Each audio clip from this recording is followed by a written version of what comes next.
प्यारे बच्चों नमस्ते।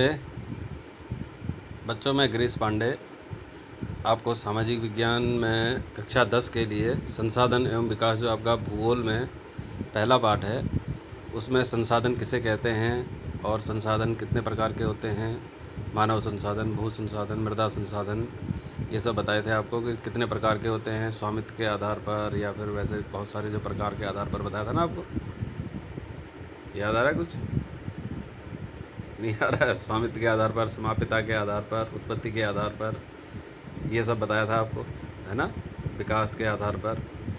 अब हम आगे बढ़ते हैं। अभी आपको पहले भू संसाधन के बारे में बताया था कि ज़मीन जो है हमारी सबसे बड़ा संसाधन है, जिसमें प्राकृतिक, वनस्पति, वन्य जीवन, मानव जीवन, ये सब आर्थिक क्रियाएं वगैरह वगैरह सब आती हैं, है ना। तो ज़मीन एक बहुत बड़ा संसाधन है। और भूमि संसाधन मैंने बताया था आपको कि 43% भू क्षेत्र मैदान है, 30% पर्वत हैं और 27% हिस्सा पठारी हिस्सा है। और उसके बाद मैंने इससे पहले वाले वीडियो में बताया था आपको कि भूमि जो निम्नीकरण हो रहा है, भूमि का जो रिसाव हो रहा है, भूमि जो ख़त्म हो रही है, उसके संरक्षण के लिए क्या क्या उपाय होंगे ये आपको बताए थे कि वनों को लगाना चाहिए, चरागाह होने चाहिए, रेतीले टीलों में जो है झाड़ियाँ वगैरह लगा देनी चाहिए, है ना। अब जो आपका अगला पाठ आ रहा है वो है आपका मृदा संसाधन। क्या आ रहा है? मृदा संसाधन। मृदा संसाधन का अर्थ होता है मिट्टी, यानी मिट्टी भी जो है हमारे लिए बहुत बड़ा संसाधन है। और संसाधन वो होता है जो आप हमारी आवश्यकताओं को पूर्ति करता है ना। तो संसाधन, मिट्टी जो संसाधन है ये सबसे महत्वपूर्ण और नवीनीकरणीय प्राकृतिक संसाधन है। मिट्टी में क्या होता है, सबसे पहले तो पौधों का विकास होता है ना, और विभिन्न प्रकार के जीव भी मिट्टी में ही होते हैं, ठीक। अब इसकी मिट्टी को जो हम देखते हैं कि ये बहुत सारे प्रकार की होती है, इसके रंग अलग होते हैं, इसकी गठन अलग है, इसमें रासायनिक और भौतिक गुण अलग अलग होते हैं। तो मिट्टी को हम कितने भागों में बांट सकते हैं? मिट्टी को हम कितने भागों में बांट सकते हैं? कितने प्रकार की मिट्टी होती है? पहली मिट्टी होती है जलोढ़ मिट्टी, दूसरी काली मिट्टी, तीसरी लाल और पीली मिट्टी, चौथी लेटराइट मिट्टी और पाँचवीं मरुस्थलीय मिट्टी। और उसके बाद एक और आती है वन मिट्टी, जंगली मिट्टी। तो अब इन मिट्टियों के बारे में मैं आपको बता दूं। जैसे जलोढ़ मिट्टी, जलोढ़ मिट्टी वो होती है जो जल के द्वारा लाई गई होती है, जल के द्वारा कहीं एक क्षेत्र से दूसरे क्षेत्र में लाई जाती है, उसे जलोढ़ मिट्टी कहते हैं। और हमारा जो भारत का जो उत्तरी भाग है, उत्तरी मैदान, ये ज़्यादातर नदियों के द्वारा लाई गई जलोढ़ मिट्टी से बना हुआ है। इसमें ज़्यादातर हमारे और जो पूर्वी तटीय मैदान भी हैं वहाँ पर महानदी, गोदावरी, कृष्णा, कावेरी नदियों के जो डेल्टे हैं, उनसे डेल्टे से भी वहाँ पर से भी जलोढ़ मिट्टी बनती है ना। और इस जलोढ़ मिट्टी में बहुत ज़्यादा उपजाऊपन होता है और इसमें बहुत कृषि की जाती है और यहाँ जनसंख्या भी बहुत रहती है, क्योंकि जहाँ कृषि होगी वहाँ जनसंख्या होगी, ठीक है। अब इन मिट्टियों में ये जो जलोढ़ मिट्टी होती है इसमें ज़्यादातर पोटास, फास्फोरस और चूना युक्त मिट्टी होती है। और इसमें सबसे ज़्यादा जो उपज होती है जलोढ़ मिट्टी में वो होती है गेहूँ, चावल, गन्ना, दालें, इन सब की उपज बहुत अच्छी होती है। यह है जलोढ़ मिट्टी। अब काली मिट्टी क्या होती है? काली मिट्टी, इन मिट्टी का रंग काला होता है और इसको कहीं कहीं पर रेंगर भी कहते हैं, रेंगर मृदा यानी रेंगर मिट्टी काली मिट्टी होती है। और इस ज़्यादातर कपास की खेती के लिए सबसे ऊँची समझी जाती है। और सबसे अच्छी मिट्टी कपास का जो उत्पादन होता है, कपास से आपको पता है कपास से क्या बनते हैं? कपड़े बनते हैं कपास की खेती से, है ना। तो कपास की मिट्टी, इसको काली कपास मृदा के नाम से भी जाना जाता है। और ये मिट्टियाँ ज़्यादातर महाराष्ट्र, मध्य प्रदेश, छत्तीसगढ़ आदि जगहों में पाई जाती हैं। और ज़्यादातर इसका जो क्षेत्र है गोदावरी और कृष्णा नदियों की घाटियों तक भी फैला हुआ है।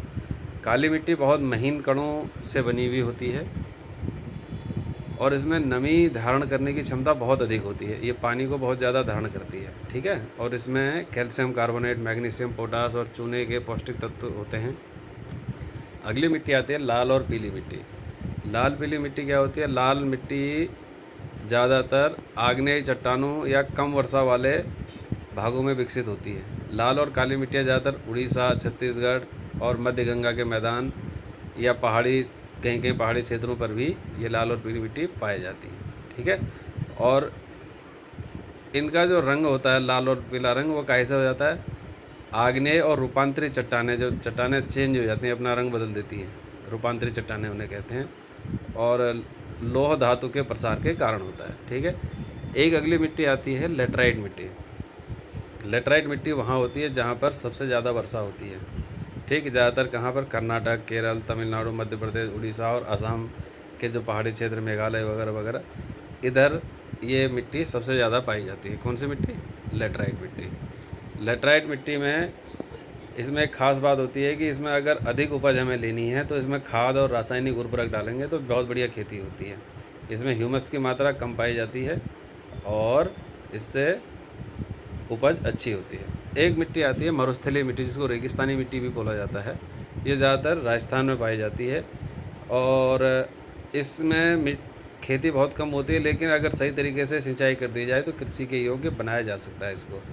शुष्क और जलवायु और उच्च तापमान के कारण ये पानी बहुत ज़्यादा पीती है और ह्यूमस और नमी की मात्रा बहुत कम होती है, और इनमें ज़्यादातर नमक की मात्रा पाई जाती है इस मिट्टी में, और जल वाष्पीकरण के कारण इसमें से, इस मिट्टी से ही खाने का नमक भी बनाया जाता है, मरुस्थलीय मिट्टी से। एक और मिट्टी आती है वन मृदा, जंगली मिट्टी, यानी कि जो पहाड़ी क्षेत्रों, पहाड़ी मिट्टी भी इसको बोला जाता है, पहाड़ी और पर्वतीय क्षेत्रों में पाई जाती है, जहाँ बहुत सारे वन और जंगल होते हैं, और इनमें ज़्यादातर बदलाव आता रहता है ना। और ये मिट्टियाँ ज़्यादातर दोमट और सिल्टदार होती हैं। दोमट मिट्टी और सिल्टदार, यानी एक जगह से दूसरी जगह पानी के द्वारा खींच के इधर उधर लाई जाती है, सिल्ट जिसमें बन जाती है ना। और इनका गठन मोटे कणों के द्वारा होता है। ठीक हो गया। अब मृदा अपरदन और संरक्षण, यानी मृदा यानी मिट्टी कैसे ख़राब होती है, कैसे वो ख़राब हो रही है और उसको हम संरक्षण कैसे कर सकते हैं। मिट्टी ख़राब हो रही है कैसे? हवा के द्वारा ख़राब हो जाती है। हिम नदी, जो बर्फ़ की नदियाँ होती हैं, उसके द्वारा मिट्टी बह के निकल जाती है। जल मृदा, जल के द्वारा बाढ़ आ जाती है तो उसके द्वारा मिट्टी का कटाव हो जाता है ना। और हम लोग वनों को काट देते हैं। बहुत सारे जगह पे जो है अति पशुचारण होता है, यानी बहुत ज़्यादा पशुओं को उस जगह पे भेज दिया जाता है तो मिट्टी वहाँ की ख़राब हो जाती है ना। तो ये सब निर्माण के लिए या खनन के लिए ये मिट्टी को हम लोग बर्बाद कर रहे हैं। अब हम इसको बचा कैसे सकते हैं? हम इसको बचा सकते हैं कि इसमें पेड़ों को लगाया जाए, है ना, और थोड़ा पशुचारण कम किया जाए, है ना, खनन कम किया जाए, तो हम बचा सकते हैं। ठीक है। तो ये था आपका मिट्टी के बारे में, जो आपको मैंने बता दिया मिट्टी कितने प्रकार की होती है। ठीक हो गया। और इस पाठ में अब आपका पूरा का पूरा क्लियर हो चुका है ज़्यादातर, और मैंने आपको ये सब बता दिया है। कुछ प्रश्न होते हैं जैसे कि संसाधन नियोजन के 3 सोपान कौन से हैं, है ना। तो संसाधन नियोजन के जो 3 सोपान हैं, संसाधनों की पहचान कर उसकी एक तो तालिका बनाई जा सकती है और उसमें उसका नियोजन के लिए ढांचा तैयार किया जा सकता है, समन्वय स्थापित किया जा सकता है ना। ये सब चीज़ें हैं और ये पाठ आपका अब क्लियर हो चुका है। ठीक है। Okay, thank you.